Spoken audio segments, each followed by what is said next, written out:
क्या हम प्रेगनेंसी में फास्टिंग या उपवास हमें रखना चाहिए? ये टॉपिक के बारे में आज हम इसलिए बात करेंगे क्योंकि बहुत सारे मरीज के जो अटेंडर्स रहते हैं, स्पेशली पति, जब मेरे ओपीडी में आते हैं और हमें हमेशा कंप्लेन ये करते हैं कि मैडम इनको बोलिए ये बहुत सोमवार का उपवास रखती हैं या गुरुवार का उपवास रखती हैं या करवा चौथ के उपवास आने वाला है तो वो रखने वाली हैं। तो उन हस्बैंड्स की क्वेरीज के लिए आज हम ये टॉपिक पे डिस्कस करेंगे। नमस्कार, मैं डॉक्टर शीतल दयाल। आज हम बात करेंगे क्या fasting is it safe in pregnancy और नॉट। पहले देखते हैं स्टडीज क्या बोलते हैं, जो एविडेंस बेस्ड मटेरियल जो है हमारे पास रिगार्डिंग फास्टिंग इन प्रेगनेंसी। पहले ये माना जाता था कि जो लोग प्रेगनेंसी में फास्टिंग या उपवास रखते हैं और ज़्यादा लंबे समय तक रखते हैं, उन लोगों के बच्चे लो बर्थ वेट के बच्चे होते हैं, मतलब कम वजन के बच्चे, या प्री टर्म डिलीवरी मतलब समय से पहले डिलीवरी होने के चांसेस ज़्यादा है। तो ये हम पहले मानते थे, बट आज कुछ स्टडीज ऐसे किए गए हैं जो रमज़ान के वक्त जिन महिलाओं ने उपवास रखा है 1 महीने के लिए, उन लोगों की स्टडी के अनुसार ये आया है कि ज़्यादा कुछ अंतर बच्चे के बर्थ वेट में या समय से पहले डिलीवरी होने का चांसेस जो हम मानते थे पहले, वो अभी नहीं है। लेकिन हम प्रेगनेंसी में एक अच्छा डाइट लेने के लिए क्यों एडवाइस करते हैं? हम इसलिए एडवाइस करते हैं क्योंकि बेबी का बॉडी एंड ब्रेन का डेवलपमेंट होता है। अगर आज आपका बच्चे को ऑर्गेनोजेनेसिस के लिए, मतलब बेबी के बॉडी पार्ट्स जो एक एक दिन में हर क्षण में कुछ ना कुछ डेवलपमेंट हो ही रहा है, अगर हम उसमें कुछ कमी करते हैं बाय फास्टिंग, तो क्या बेबी में इफेक्ट होता है? क्या वो इफेक्ट हमें तुरंत समझ में आता है प्रेगनेंसी के दौरान, या क्या ये डेवलपमेंट जब बेबी का होता है आफ्टर बर्थ तब क्या हमें पता चलता है? ऐसे क्वेश्चंस के आंसर करने के लिए कोई स्टडी अभी नहीं है। तो क्योंकि हमारे पास ये ऐसे क्वेश्चंस के आंसर्स नहीं हैं, इसलिए हम एक्सपर्ट्स हमेशा मरीजों को यही सलाह देते हैं कि इंटेंस फास्टिंग बिल्कुल भी नहीं करना चाहिए। What is the meaning of intense fasting? Intense fasting का मतलब ये है जहाँ पे आप पानी नहीं लेते हैं, दूध नहीं लेते हैं और फल भी नहीं लेते हैं। So this is called intense fasting.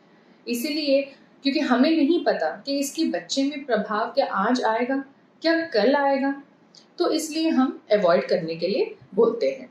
अब देखते हैं कि अगर आप फास्टिंग करते हैं, उपवास रखते हैं और वो भी लंबे समय के लिए रखते हैं, मतलब कुछ दिनों के लिए रखते हैं, तो इसमें मदर कैसे कोप अप करती है?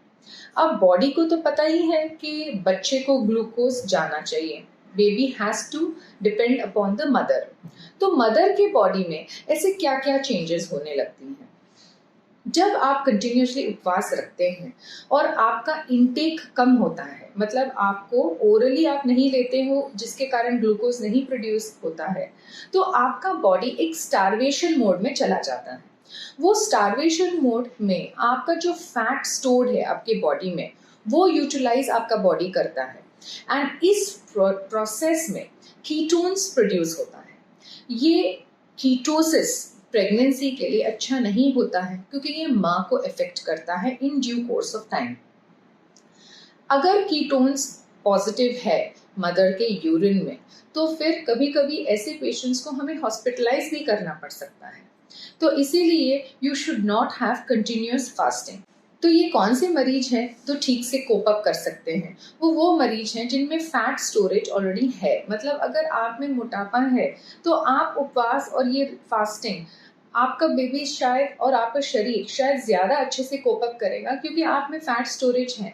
लेकिन दुबली पतली जो महिलाएं होती हैं और वो अगर फास्टिंग रखती हैं एंड वो भी लंबे समय के लिए अगर रखेंगे, तो उनमें फैट स्टोरेज कम होता है, तो बॉडी कहाँ से ग्लूकोज प्रोड्यूस करेगा? तो ये सोचने वाली बात हो गई। Second problem is hypoglycemia. Sugar कम होता है क्योंकि आप वैसे भी आपके sugar levels are fluctuating. Pregnancy में इंसुलिन प्रोडक्शन थोड़ा सा कम हो जाता है। जब आप फास्ट रखते हो तो फिर ये फ्लक्चुएशंस शुरू होती हैं और आपको हाइपोग्लाइसीमिया हो सकता है, एंड हाइपोग्लाइसीमिया से आप चक्कर खा के गिर भी सकते हो। बेबी को भी हाइपोग्लाइसीमिया हो सकता है। ये सारे इफेक्ट्स बेबी और मदर के लिए अच्छा नहीं होता है। Third is dehydration. अगर आप बिना पानी का उपवास लंबे समय तक रखते हैं तो बच्चे के पानी के थैली में जो एमनियोटिक फ्लूइड रहता है और ज़्यादा हद तक वो मदर के वाटर इनटेक पे ही डिपेंडेंट रहता है। अगर आप डिहाइड्रेटेड स्टेटस में पहुंच जाएंगे तो बेबी के पानी की थैली में भी पानी कम हो सकता है। So for all these reasons we do not advise fasting in pregnancy. अब देखते हैं what are the common fasting regimes in India जो हम लोग अधिकतर देखते हैं और आप लोग फॉलो करते हैं। One is the Holi month of Ramzan जो एक महीने के लिए होता है, एंड इसमें एटलीस्ट 12 से 14 घंटे का फास्टिंग होता है जिसमें पानी भी नहीं पिया जाता है। नवरात्रि के 9 डेज का उपवास एंड 24 आवर्स का तीजा का उपवास या करवा चौथ विच इज़ 12 to 14 आवर्स। तो ये सारे उपवास में मरीज अपने मन से तो थोड़ा बहुत 19-20 कर सकता है, बट कुछ फास्ट ऐसे होते हैं तो बहुत स्ट्रिक्टली माना जाता है कि पानी भी नहीं पीते हैं। तो ऐसे इंटेंस फास्टिंग को हम लोग प्रमोट बिल्कुल भी नहीं करते हैं। अगर आप फास्ट रखते हैं तो you should make sure that the fasting process is easy for your body, मतलब आपके बॉडी के लिए भी ठीक है और आपके बेबी के लिए भी ठीक है। तो ऐसी चीज़ें क्या हैं जो आप कर सकते हो, जो आप इजीली एक उपवास रख सकते हो। सबसे पहले पानी आपको नहीं छोड़ना है। आप पानी, लिक्विड्स, जूसेस, नारियल पानी आप पीते रहना ताकि डिहाइड्रेशन ना हो। सेकंड, मिल्क एंड फ्रूट्स का सेवन आप ज़रूर करिए because without any form of sugar going into your body hypoglycemic episodes are very common. जब आप उपवास रखते हैं तो try to rest more often. आप रेस्ट लीजिए ताकि आपका बॉडी को कैलोरीज ज़्यादा ज़रूरत ना पड़े, एंड जो भी आपके हाउस होल्ड एक्टिविटीज़ है उसको आप थोड़े से कट डाउन करिए। जो चीज़ ज़रूरत है वही करिए एंड जो चीज़ ज़रूरत नहीं है वो आप उस दिन नहीं करिए। स्टडीज़ ये क्लियरली हमें बताता है कि अगर आपको डायबिटीज़ है प्रेगनेंसी में, मतलब मधुमेह की बीमारी है, तो आपको फास्टिंग बिल्कुल भी नहीं करना चाहिए। ये इसलिए नहीं करना चाहिए क्योंकि आपके शुगर लेवल्स डिरेंज्ड हैं। जब आप फास्ट तोड़ोगे या फास्ट रखोगे तब भी शुगर लेवल्स बहुत डेंजरसली डिरेंज्ड हो जाते हैं। सो एटलीस्ट स्टडीज़ ये क्लियरली कहता है कि आप अगर डायबिटिक है तो फिर आप फास्ट ड्यूरिंग प्रेगनेंसी बिल्कुल नहीं रखिए।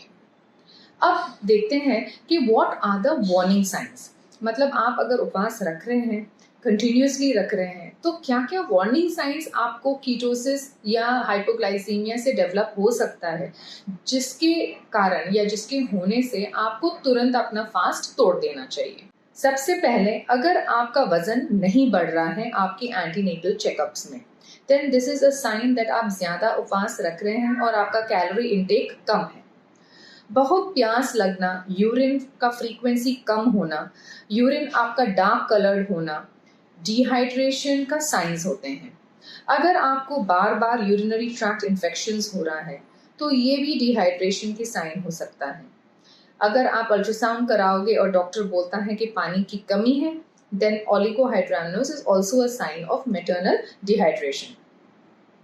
अगर आपको चक्कर, वीकनेस, कंफ्यूजन होता है, रेस्ट के बाद भी आपको बहुत परेशानी हो रही है, आपको अच्छा नहीं लग रहा है, तो please immediately break your fast. अगर ये वार्निंग साइंस है, इसका मतलब ये है कि either you going into ketosis or you are having hypoglycemia. So please go and consult your doctor and as soon as possible break your fast। जब आप अपना फास्ट तोड़ते हैं तो पहले आप पानी पिए, शुगरी कोई ड्रिंक लीजिए और सॉल्टी स्नैक्स लीजिए या ORS के सॉल्यूशंस लीजिए अगर आपको ये साइंस और सिम्टम्स होता है तो।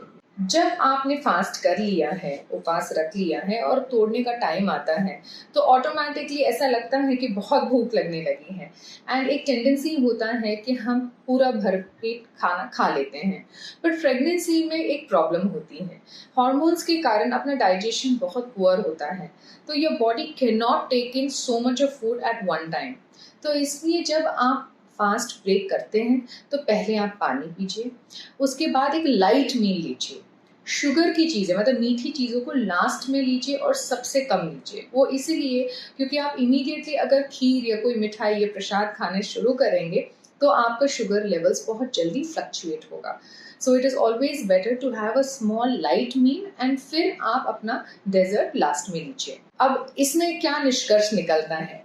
अब अगर आप सोचें, अगर फास्टिंग करते हैं फॉर 24 आवर्स या 12 to 14 आवर्स, एक्चुअली टेक्निकली अगर हम साइंस के अनुसार चलेंगे तो मदर का बॉडी उस चीज़ को हैंडल कर लेती। मदर की जो बॉडी होती है भगवान ने बहुत अच्छे से बनाया है, तो वो बच्चे के लिए प्रोटेक्टिव रहता है।